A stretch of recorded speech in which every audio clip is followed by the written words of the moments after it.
everyone, and welcome to Exoconscious Humans YouTube. Please subscribe to and like our channel. You can read more about our community at our Substack, Exoconscious Humans. With a paid $8 subscription, you can join our monthly Exoconscious coaching through our Substack. And all of our bios are available at exoconscioushumans.com. You want to share about Donaldson Point? Looking at the eclipse, it did catch my eye that there was this X. Back in 2018, we had a solar eclipse, and now in 2024, we've got this eclipse. So that caught my eye. So I went deep diving into it, and I saw that it was near the New Madrid earthquake zone, and I saw that there was all these places in southern Indiana that was named after places in Egypt, like weird things. Like, why is there a Cairo and a Memphis, and why is there their college mascot, a Saluki dog, like all these things. It's like, so you can see how the consciousness was just showing up here. And so when it came closer to the eclipse, I knew that some sort of ceremony, some sort of offering could be made here. And again, needing to be done in balance, needing to be done in harmony with spirit, needing to be done so there's no harm, and what can be a gift here. I was looking to where we could focus in with a group of people offering sound healing and love from around the world into this area that does no harm, that doesn't interfere with karma, that just lets these interdimensional doorways open gracefully.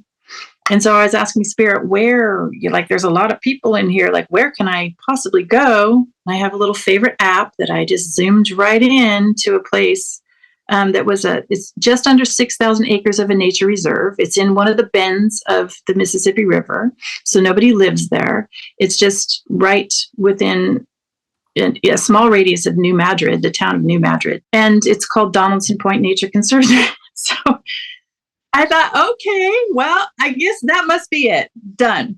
That's the place. That's the place. We'll do that. So again, just because my logical mind thinks that, I needed to go into meditation and connect with spirit of land and the nature spirits and the ancestors there to see if this would ask permission. Don't just show up and go put your stake in the ground and say, this is what I want to do. I mean, you can. That's one way of doing it. So I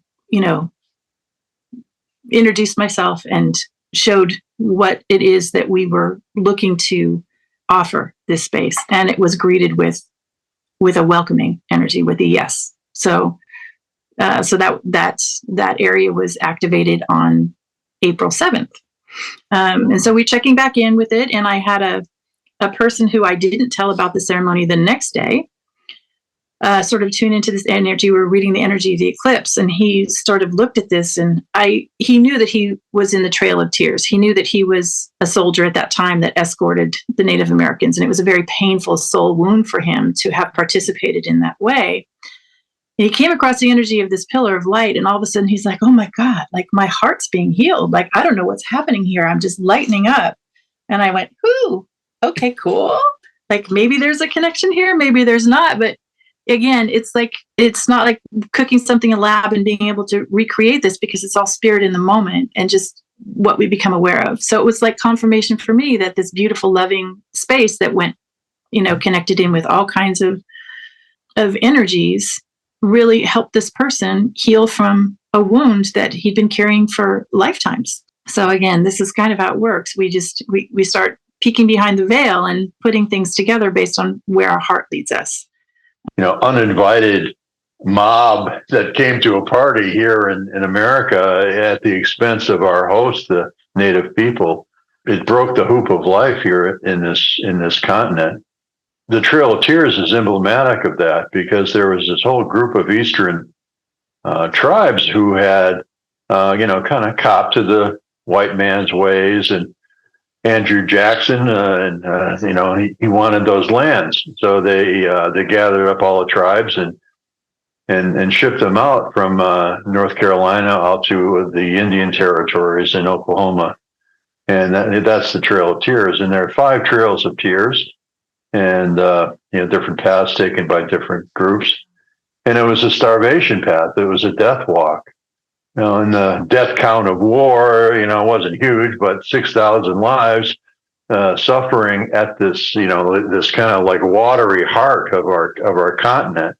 It's just, like whole, I mean, with all of those tiers blending in with all the waters of the Mississippi River and Ohio River that all confluence there at the New Madrid seismic zone, to me, it kind of looked like an eye.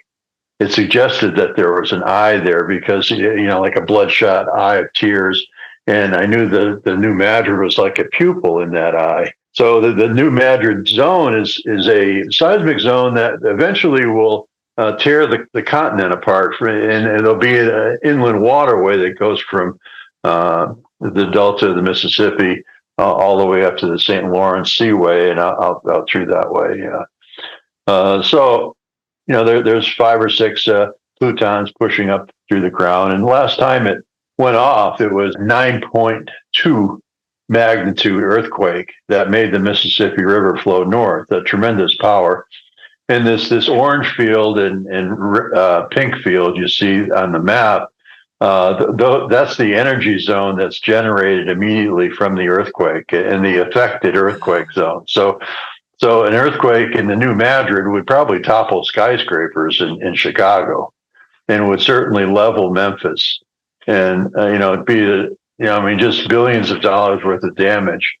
So when you have, these unresolved issues, unresolved emotions and trauma, they if you don't release them in a spiritual way, they'll make you sick. They'll create a destruction in your own body. And in this anthropomorphosed conversation here, similarly, if we don't, kind of damp down those energies and heal that trauma, then the earthquake will happen, and there'll be even, greater destruction that takes place. You'll see over in this side of the map, I have a Missouri Compromise here.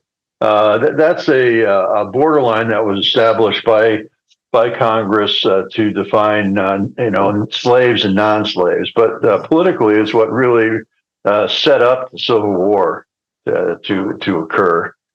And the New Madrid earthquake happened in 1811, and that boot you see at the bottom of Missouri is where the earthquake took place. And this one man who was pro-North he bought all the land that was destroyed in that earthquake, and he wanted to be part of the North, so they made this boot for him in Missouri. So that's where that boot came from.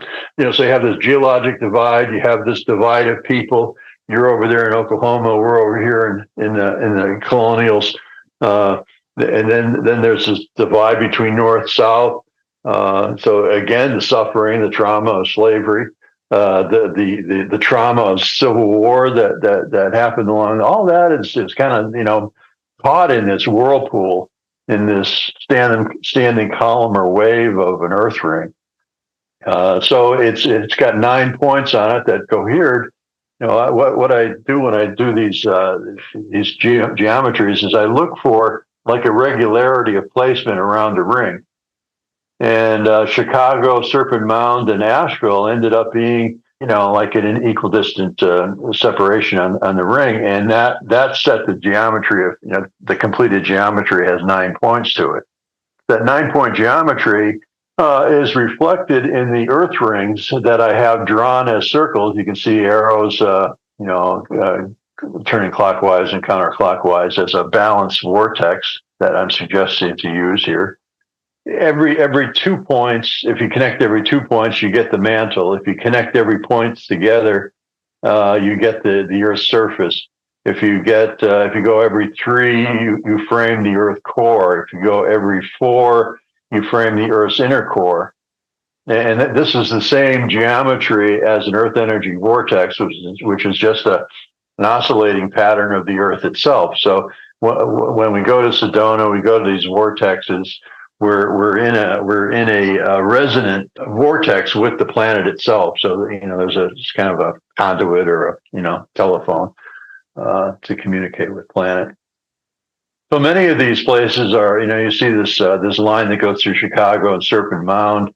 I call that the Serpent Ley. I was called on the carpet by the English for using the term ley, L-E-Y, because they said that ley lines only exist in England.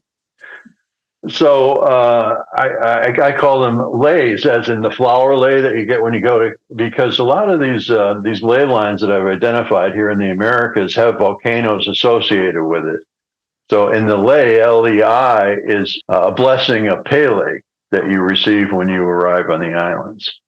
So and so this is like a flowering. You get these flowerings. Like so Chicago is a flower, Serpent Mountain is a flower, and there's also a series of meteorite strikes that are along the same line, and that goes from, this line goes from the center of the Bermuda Triangle.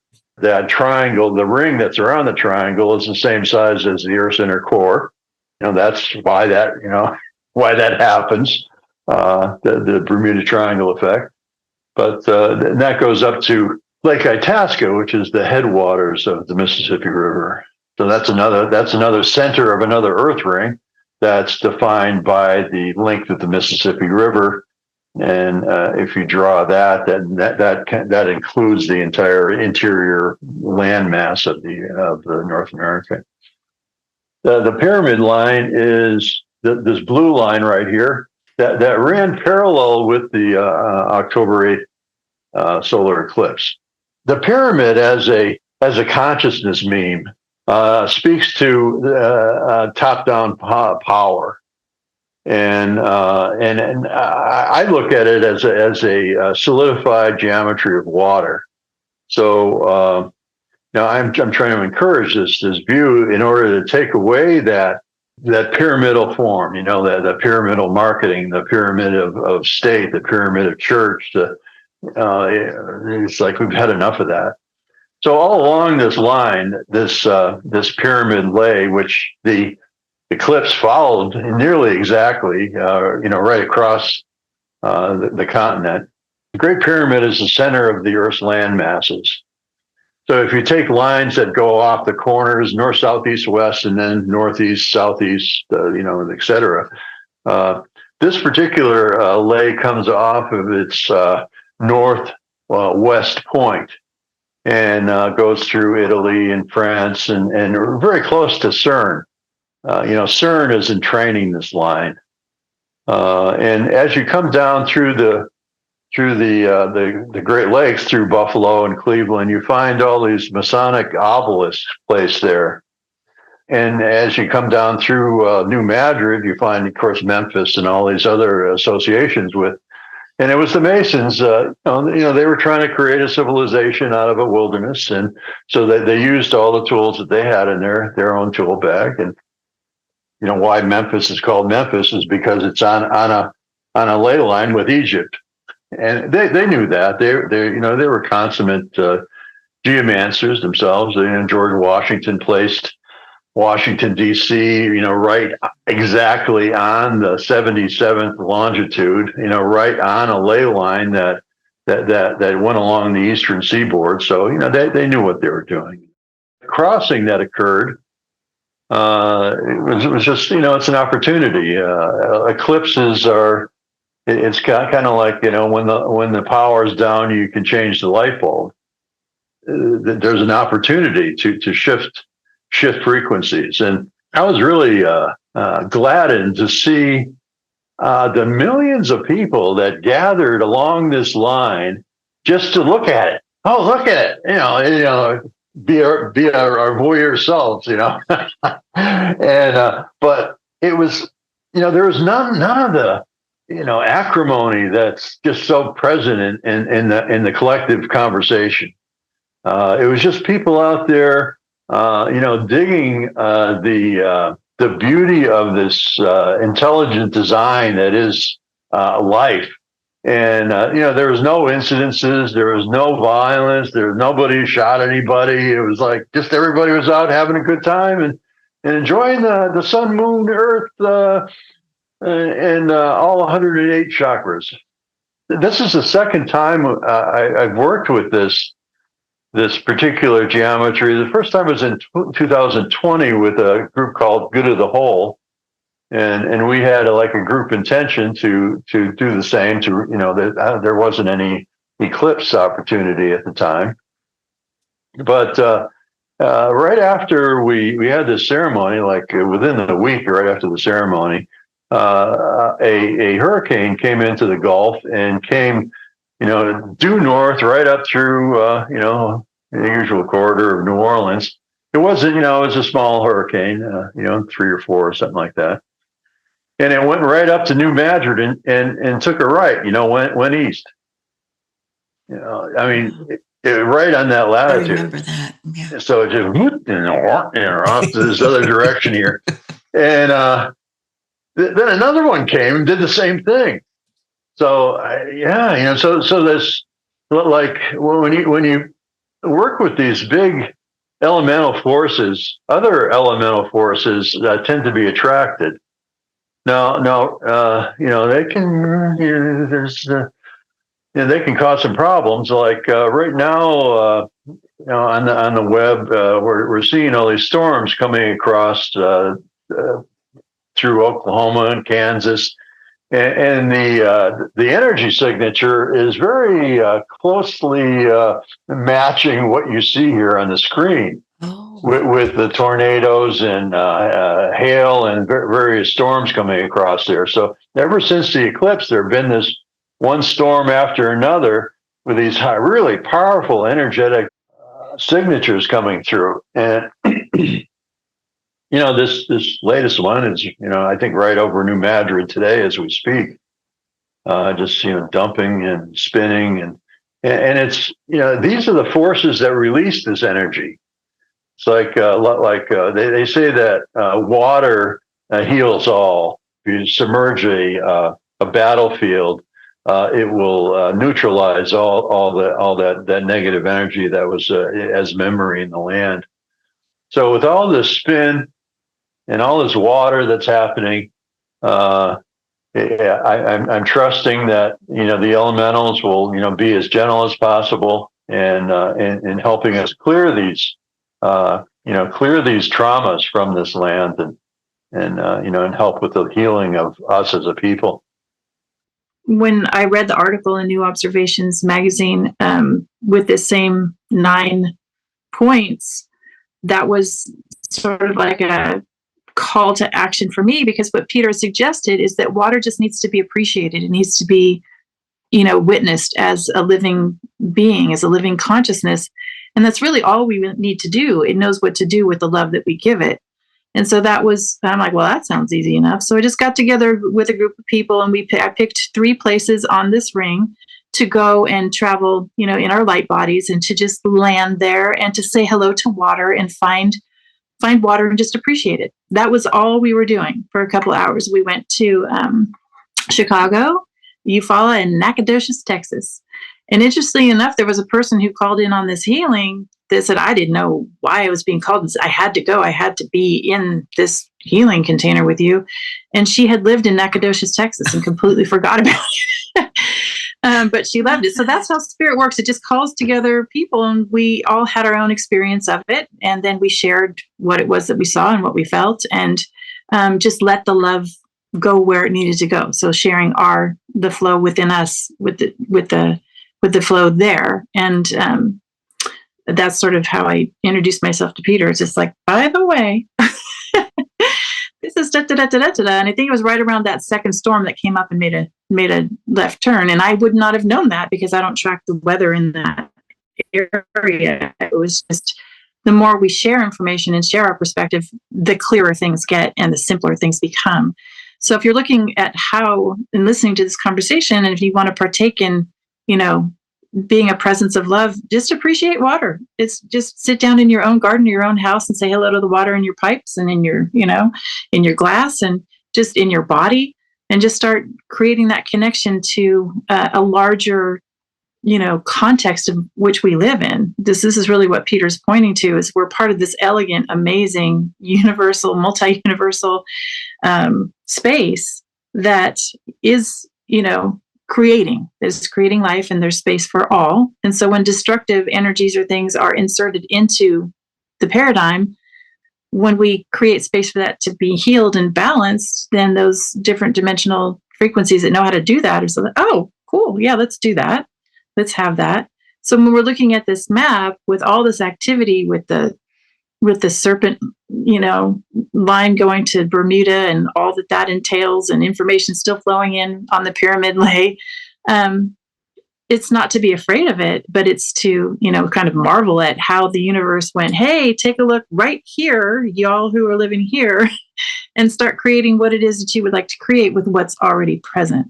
And from there, the information just continues to flow in. I know that to try and, summarize what Peter does or what he points to or the levels that he goes to in just one conversation, of course, is not possible.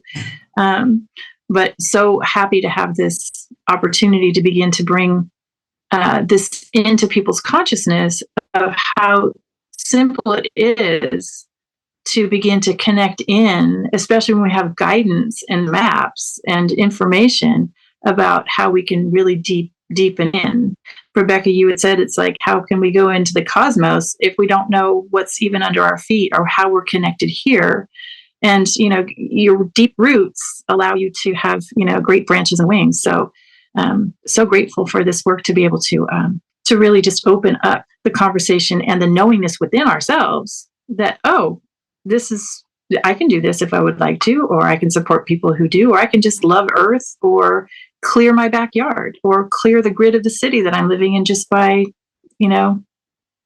beginning to know that's a possibility. Yeah, thank you, Yvonne. I want to also add that Yvonne is part of our Exoconscious community, and we have a website, exoconscioushumans.com, and her bio's on there with her contact information if you want to find out more about what she does. I'm just really, I kind of like amused, Peter, when you were talking about the Masons and how they laid everything out. Of course, the Mason-Dixon line, and Phoenix was originally called Pumpkinville. And then the Masons got a hold of it and called it Phoenix. So yeah, we're all living in these areas that have been charted out. And I just want to ask you before we close, it feels to me like you've been influenced by Steiner, who of course was influenced by Rosicrucians and, Templar knowledge and, probably the Royal Society and alchemist. And I just wondered how that influenced your work as you able to lay out, no mistake, 9 and enneagram and all these different geometric shapes has that enriched your work? That knowledge base is held in the cathedral geometries, and it's been well studied, and it's all part of the study of sacred geometry. And the Masons are, versed in that. It was a knowledge base that was kind of freeing. So it was suppressed by the powers. The church didn't like it because, you could have a sovereign relationship with Creator. The Masons have degenerated some as the Templars. They started the banking system and such, and in Europe, but they brought back from the Holy Land all this information that was held by the Moors throughout the Dark Ages of Europe, that was all employed in their constructions, and it became clear to me that these cathedrals were the technology of the day, the spiritual technology of the day, where the effort was to imbue the European lands and the world with Christ consciousness, and they did this by creating these highly energetic forms based on natural geometry, so that it interfaced with the land, and they all had belfries which would create a standing wave form, if you will, that connects Earth to the heavens, and they had these frequency generators in them called bells, and they all rang at the same time, at the same day, every day for centuries, and heralding this Christ consciousness, Christ. It's like a conspiracy of grace, I guess, is what I grew up as a Catholic, and The priest that we had was a rich kid, and his family paid for the construction of this circular church that he had this vision that he should build. And so, I was, immersed in that, and in this church in the round is the sacred space as a circle. And my father made tires in a factory, so another circular pattern that just. And then my grandfather was a 33rd Mason, and so I've never been a Mason in this lifetime, but it's a very familiar thing to me, and I think as a soul presence, I'm able to bring in my past lives, had learned and applied in a bigger scale to look at the planet as a sacred site, as a sacred place, and establish a sacred relationship with it. That's ultimately what the Masons were trying to do, is to create a sacred relationship with their community and the surroundings. The church would, they learned that in Ireland that they had to build the churches on the ancient sacred sites in order to get the Irish to come to the churches, because otherwise they just go to their old sacred sites. So the Masons did the same thing, but they put their capitals in the places of power and on these sacred sites and these places of power. So I would like to add a piece just to celebrate water a little bit more, which is the progenitor of all sacred geometry. They say if something is living, it has to be able to regenerate itself, to recreate itself.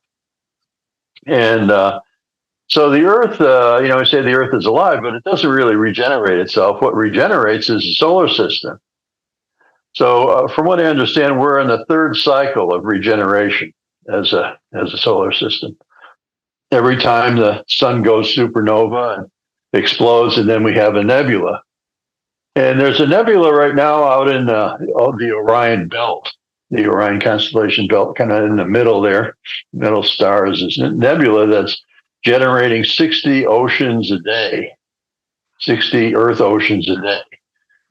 And so you're like in the middle of nebula, it's just out of course of the dynamics of hydrogen and all this. It creates water.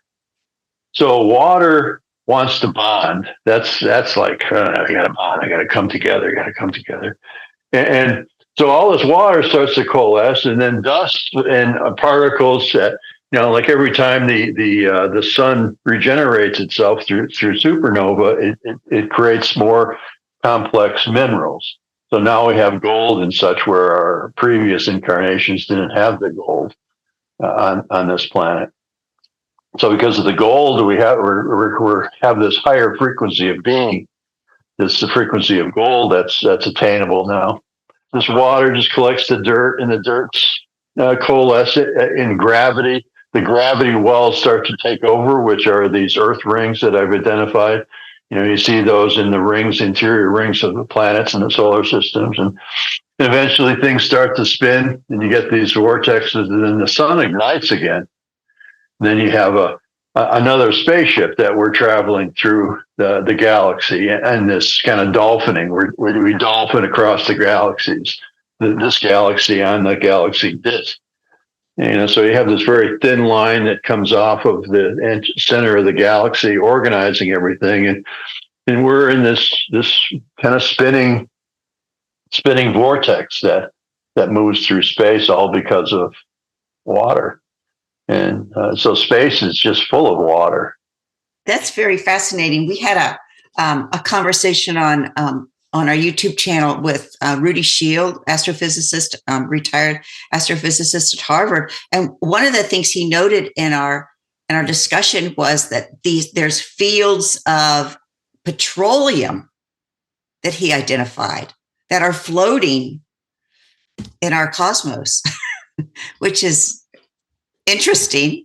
What I love about what you and Yvonne are doing is that you're creating a new language. You're teaching us. It's an ancient language, but you are bringing an ancient language into our modern ability to comprehend, given that we have satellites and telescopes and, we see into the cosmos ways that we've never been able to see before.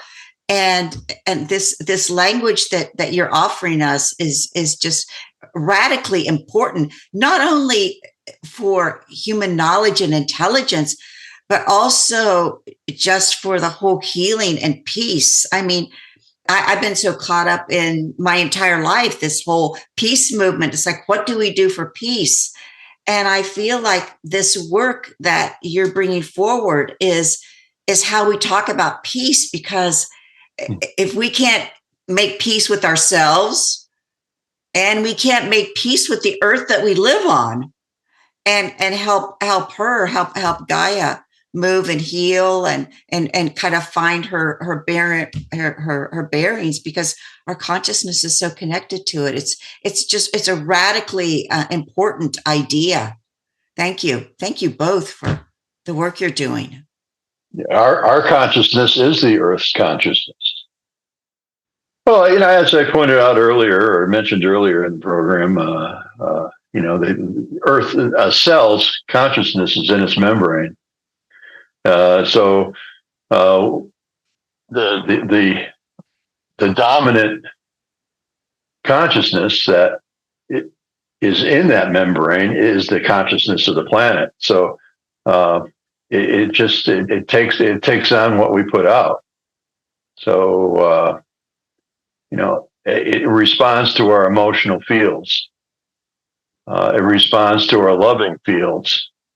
It responds to our prayers. It responds to, like the work of the shaman or the medicine people or the hermits that spend a life out, at these sacred sites. They maintain the world by, through prayer, through offering, through contemplation. If we can, harness our collective consciousness, as each, sovereign being who out of free will comes together to, do a great work. That is the planet. That is the planet in action. We can go to Mars. We're still Earthlings. I personally could never live on Mars because I'm so dependent on the magnetic field and all the things that are of this planet. That this is how I explore the galaxy, is on the planet. I can make a robot or something that can go out there and send back information, but it's like I'm an integral part of the planet. I grew out of this planet. Perhaps we were star seeded, but we were star seeded with the specific biology of this planet to thrive within its matrix. And in understanding how its membrane and how the planet actually works, beyond bauxite and iron and a source of minerals and power, just so that we can be ego gratified. That's not the name of the game. It's to become cosmic citizens, galactic citizens, and we have to, get to the point of looking at ourselves as a collective consciousness before we'll be included in the galactic community. It's just it's a necessary first step. Even before warp drive, you gotta get to the consciousness of a collective harmony. Yeah, it's a tough one. with this persnickety free will, I want to go here. No, let's go here. I want to be a Hitler. I want to be a Mussolini. I want to be a Khan. We just have to. We all have our gifts, and we got to recognize each other's gifts. And I know that's kind of idealistic, but that's what I mean by. Does that answer the question? It does. Yeah. It's very much in line with our community, because that's one of the reasons that we call ourselves exoconscious humans. is because we're humans, but we're trying to connect to the earth, to the moon, to the sun, to the cosmos, and our consciousness. Well, I hope this show is viewed on the mothership, and they appreciate what we have to say, and the elementals and the interdimensionals, and yeah, and the whole array. Peter, do you want to tell us where people can find you and your books and your work? Yeah, sure. Yeah, I'm actually working on a new project on the Great Lakes, and I developed a website called Pure Spirit Waters, plural waters, purespiritwaters.org. And, kind of like draws out, it kind of spells out my ideas about things in context of the Great Lakes. But my other website that where a lot of my writings and books can be ordered through is geometryofplace.com. Geometry of Place. Yeah, I'm on YouTube under the same Geometry of Place. You can just Google my name, and there's a lot of YouTube broadcasts that I've been on with various hosts. Wonderful. And my contact is my name, peter.champoux@gmail. I always respond even to the haters, and drop me a line. And Yvonne, tell us where people can find you. Probably the easiest would just be the Exoconsciousness, Exoconscious Humans. Exoconscious Humans. And then you can find little links to contacting me. So, yeah, thank you so much for creating this space. And thank you, Peter, for sharing so generously as you always do. It's always a joy to co-create with you both. Oh, thank you.